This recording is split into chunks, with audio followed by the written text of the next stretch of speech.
Video kali ini saya akan membahas tentang masalah kelebihan dan kekurangan pinjaman online UKU. Oke, saya akan berusaha seobjektif mungkin dan saya akan berusaha mereview aplikasi pinjaman online UKU ini sesuai dengan pemahaman saya dan pendapat pribadi saya ya teman-teman. Jadi jika ada yang perbedaan, ya mungkin itu preferensi kalian dan itu pendapat kalian sendiri teman-teman. Oke, sekarang akan saya bahas ya teman-teman, apa sih keunggulannya dulu nih dari pinjaman online UKU. Nah, keunggulan dari UKU adalah yang pertama, proses mudah, dana tunai tanpa jaminan. Jadi untuk melakukan pinjaman online di UKU, kalian cukup install aplikasinya, lalu kalian isi data-datanya, lalu kalian foto selfie KTP, dan kalian bisa segera mendapatkan pinjaman kalian. Nah, lalu keunggulan yang kedua, syaratnya hanya KTP tanpa slip gaji. Jadi UKU ini tidak meminta slip gaji kalian ya, hanya KTP saja yang dibutuhkan untuk bisa mencairkan dana atau melakukan pinjaman online di UKU teman-teman. Lalu kemudian keunggulan yang ketiga, persetujuannya tergolong cepat. Jadi berbeda dengan aplikasi pinjaman online yang lain, UKU ini termasuk yang cepat ya teman-teman, kurang dari 24 jam sudah cair. Nah, kemungkinan buat kalian yang merasa, Bang, kok saya kemarin lebih dari 24 jam ya? Nah, mungkin itu kalian melewati Sabtu Minggu, atau mungkin juga saat itu UKU sedang bermasalah, atau ada faktor-faktor yang lainnya. Tapi rata-rata kebanyakan adalah 24 jam proses pencairannya jika memang kalian disetujui teman-teman. Keunggulan yang keempat, UKU ini sudah legal dan resmi 100% diawasi oleh OJK ya teman-teman. Jadi kalian bisa cek daftar pinjaman online yang dikeluarkan atau dirilis dari OJK.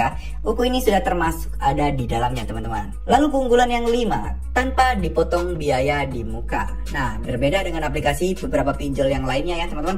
Di muka itu sekalian langsung dipotong biaya admin dan lain sebagainya. Jadi misal kalian pinjam 1 juta, kalau misalnya di pinjol yang lain kalian akan terima 700 karena 300 biaya administrasi dan lain sebagainya. Nah, sedangkan di UKU kalian akan tetap 1 juta. Nah, sisa biaya-biaya ini akan dibebankan ke cicilannya teman-teman. Nah, itu dia kelima kelebihan dari UKU ya, aplikasi pinjaman online UKU ya teman-teman. Nah, sekarang kita akan bahas kelemahannya nih. Nah, kalau ada kelebihan pasti ada kekurangan. Nah, kelemahan dari UKU salah satunya adalah suku bunganya cukup mahal teman-teman ya. Jadi jika dihitung bunga per harinya itu 0,4%, maka sebulan bunga yang harus kalian bayar adalah 12%. Nah, ini cukup lumayan besar ya. Ibarat kata kalau kalian pinjam 1 juta, jadi per bulannya itu kalian harus dikenakan bunga sebesar Rp120.000 teman-teman. Ini angka yang lebih besar ya dibandingkan pinjaman di leasing atau mungkin pinjaman di bank. Ini termasuk lebih besar atau mahal teman-teman jatuhnya. Nah, karena kalau kita hitung sampai 1 tahun ke depan, ya bunganya total jadi 144% teman-teman. Ini sangat besar ya. Bayangkan kalian pinjam 1 juta misal dicicil setahun, itu kan kalian harus bayar hampir 2 kali lipat teman-teman. Bahkan ya 144% per tahunnya. Nah, kalau kalian pikir-pikir lagi, kalau misalnya kita mengajukan pinjaman di KTA, itu per tahunnya bunganya itu di kisaran 20% loh teman-teman. Jadi sangat-sangat jauh sekali. Kalau pinjaman online UKU setahunnya bisa 144%, kalau di KTA, di bank dan lain sebagainya itu cuma 20-30%. Jadi lebih rendah banget ya. Kalian bisa cek juga perbandingannya sangat-sangat jauh sekali teman-teman. Lalu kekurangan yang kedua, platformnya tergolong kecil ya. Jadi limit yang diberikan kepada kalian ini tergolong kecil, yaitu sekitar 5 juta saja teman-teman. Nah, bahkan untuk pinjaman pertama kalian nggak bisa loh semata-mata mengajukan pinjaman 5 juta. Pasti kalian bakal dapat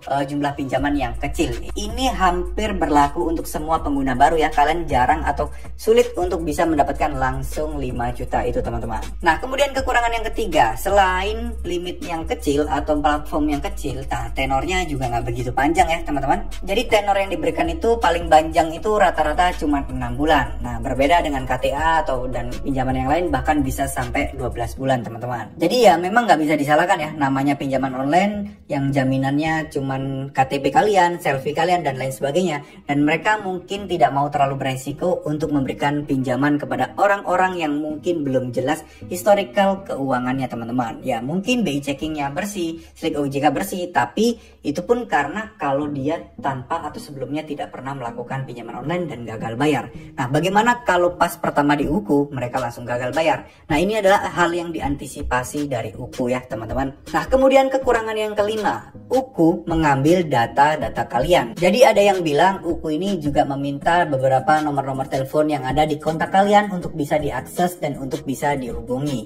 Nah, ini saya belum tahu ya ini benar apa tidak. Tapi kalau kita baca di peraturannya, jadi peraturan detail ketika kalian mengajukan pinjaman, itu ada loh beberapa hal yang menyatakan bahwa UKU bisa menghubungi kontak-kontak yang ada di ponsel kalian yang mungkin yang kalian daftarkan atau kalian izinkan ya teman-teman. Untuk di luar itu saya kurang tahu, tapi memang tidak bisa dipungkiri ya, beberapa oknum DC itu selalu memanfaatkan hal ini. Ingat ya teman-teman, DC itu nggak selalu mendapatkan data dari aplikasi yang kalian pinjam. Bisa jadi antar DC ini punya komunitas dan punya organisasi tersendiri di mana mereka bisa sharing data-data pribadi para peminjamnya untuk bisa digunakan sebagai media atau cara menakut-nakuti agar penunggak hutang tersebut takut dan segera membayar hutangnya teman-teman. Nah, untuk masalah poin kelima ini menurut saya ini adalah resiko di semua aplikasi pinjaman online ya teman-teman. Kenapa ya? Karena kita menyebarkan data.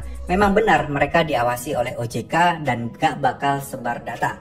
Tapi kalian coba deh pikirkan, ketika izin mereka dicabut, ya mereka bebas dong. Mereka sudah nggak ada yang ngawasin lagi dan mereka tetap punya data pribadi kalian. Nah, makanya saya bilang ini tetap resiko di semua aplikasi pinjaman online. Oke teman-teman, mungkin segitu dulu video kali ini. Semoga video ini bisa bermanfaat dan menjadi pertimbangan kalian sebelum mengajukan pinjaman online.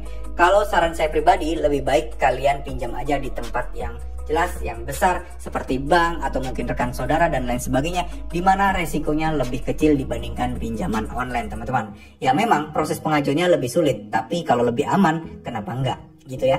Terima kasih, semoga video ini bermanfaat. Wassalamualaikum warahmatullahi wabarakatuh.